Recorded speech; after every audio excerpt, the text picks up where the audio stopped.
Assalamu alaikum. Men hazır Madina şaharındağı Peygamberimiz sallallahu aleyhi ve sellem'din meçitinin janındağı Baqi körüstönündömün. Peygamberimiz sallallahu aleyhi ve sellem öz aytkan. Mürzөнү ziyarat kılıp turgula. Antkeni al silerge ölümdü estetip turat degen. Ölümdü estep bugün 10 ming degen sahabalar jatkan mına uşul Baqi körüstönüne keldik. Umraga kelgen, acılıkka kelgen köптөгөн ziyaratçılar mına uşul Baqi körüstönüne köpçülük учурда эрте менен кирип ziyarat кылып кетишет. Алардын катарында биз да барбыз. Бул мүрзөнү, кабырды, бул жерде жаткандарды ziyarat кылуу бизге ибарат, бизге сабак, ölümdү эстөө туугандар. Мына караңыздар, бул Бақи көрүстөнү Мадина шаарында İslam тарыхында биринчи жолу ушу мусулмандардын мүрзөсү болгон. Мунун тарыхы өтө кенен, өтө бай. Учурда бул Бақи көрүстөнүнүн жалпы аянты 17 гектар экен. Википедиядан ачып караганда дагы интернет тармактарында бүт маалыматтар бар. Ачып бир катар көрүп, кызыгып окуп, билип койсоңуздар дурус. Ортодо жолчолор каралган, калган жактары бүт бөлүк болуп жасалган туугандар. Мына караңыздар. Бул жакта Пайгамбар саллаллаху алейхи ва салламдын мечити, мына Набави мечити, тегинде жашыл купала турат. Анын астында Пайгамбар саллаллаху алейхи ва саллам өзү жатат. Кабыры ошол жерде, мурда үйү болгон. Бейиш бакчасы дагы ошол жерде. Бул жер мына Набави мечити, бир аталышы Харам мечити деп аталат. Ошол мечиттин күнчыгыш тарабы ушул көрүп турасыздар, Бақи көрүстөнү. Жаннатул Бақи деп аталат. Кабыр ээлери. Силер бизден озуп биринчи келдиңер. Биз силерден кийин артыңардан келүүчүлөрдөнбүз.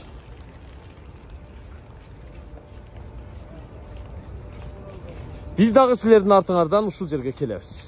Аллах Таалам баарыңыздардын сурактарыңыздарды жеңил кылсын, бейиштик кылсын. Амин. Бул Бақи көрүстөнүндө 10 миңдеген сахабалар жатат экен.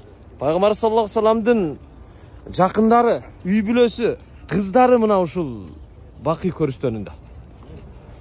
Көрүстөнүн кире беришинде ал жерде белгиленип коюлган, кайсы жерде кызы жатат, кайсы жерде үй бүлөсүнөн кимдер жатат, жакындары, сахабалардан эң жакындары ошол жерде белгиленген. Ал эми Пайгамбар саллаллаху алейхи ва саллам теги жашыл купаланын астында өзүнүн үйүнө коюлган сөөгү, жанына кийин Абу Бакыр Сыддык менен Умар радиаллаху анху эң жакын болгон сахабалар коюлган. Бул жерде Пайгамбар саллаллаху алейхи ва салламдын эң жакындары, үй бүлөсү, кыздары, сахабалар жатат, сахабалар жатат. Эгер ушунчалык жасаш керек болсо, биздегидей үстүнө жанагындай күмбөз курбай, булар ушунчалык эле куруш керек болсо, үстүнө алтындан күмбөз куруп койсо деле жарашат эле го. Жок, булар андай кылган жок. Мына караңыздар. Алтындан да күмбөз куруп койсо жарашат эле. Андай кылган жок. Мен ушул нерсени баса белгилеп айткым келип атат. Бизде кайра эле ушу үйдөй кылып эле күмбөз куруп коюп атабыз. Ташка чегип атын сүрөтүн жазып, чоң эстелик коюп атабыз. Анын эмне кереги бар? Буларды караңыздар мына. Булар кандай кылып жасады? Болгону майытты, сөөктү койду, үстүнөн топурак таштап көмдү, анан таш белги коюп койду. Бул таш белгилер деле бардыгы окшош. Бардыгы окшош боюнча турат, мына көрүп турасыздар. Аралыктары дагы мына жакын. Мына үстүнө үйүлгөн топурактар деле бардыгы бирдей эле. Бизде эми жер шарты, климат шарты biraz башкачараак, бийигирээк, чоңураак, дөңүрөөк болуп үйүлөт. Бизде башкачараак. Бирок биз үстүнө көмүп кеткенден кийин, 1 жылдан кийинби, же болбосо 6 айдан кийинби, жана 40 өткөндөн кийинби, 52 күндүгү дагы эмнеси дейт, жылдыгы деп коет. Ошол жылдыгына карата эстелик жасап, күнбөздөрдү куруп, кээ бир адамдардынчы эгер белгилүүрөөк адам боло турган болсо, кабырынын үстүнө бир бөлмөлүү үй куруп коюп атпайбы? Бир бөлмөлүү үй куруп коюп атпайбы? Ошонун эмне кереги бар бизгечи?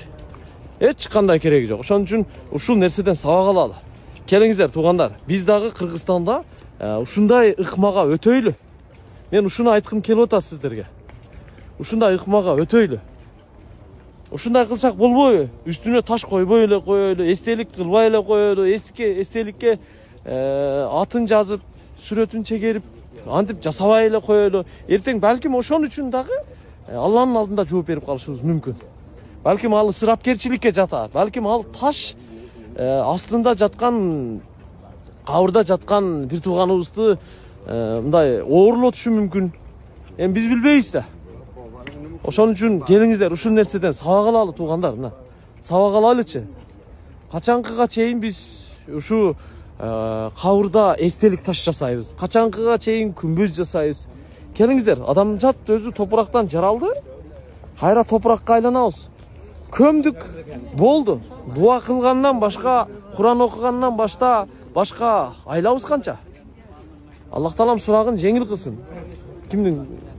Ким кайтса дагы. Бул жерде эми кээ бирлерине чоң таш, кээ бирлерине экиден таш коюптур мисалы. Булар жаш балдарбы, билбейт экен мен мындай точно. Мына жактагылар жалаң эки таш коюлуптур. Ылдыйракта бир таштарды көрдүм эле жана.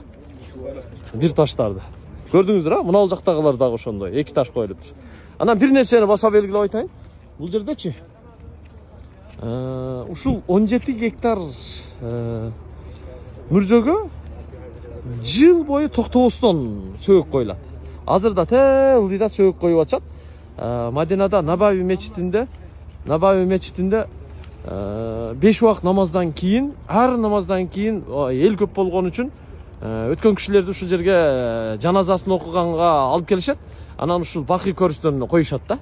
Бул мүрзө Бакый көрүстөрүн ачылгандан бери толо элек. Утуру бир жагы менен коюп кете берет. Эскини казып ордуна коюп кете берет. Ушул жерде бир чоң далил жатат да. Адамзат топурактан жаралды, кайра топуракка толук айланат дегенге далил. Мындан ашык сиздерге кандай далил керек? Мындан ашык бизге кандай далил керек? Түшүндүңүздөрбү?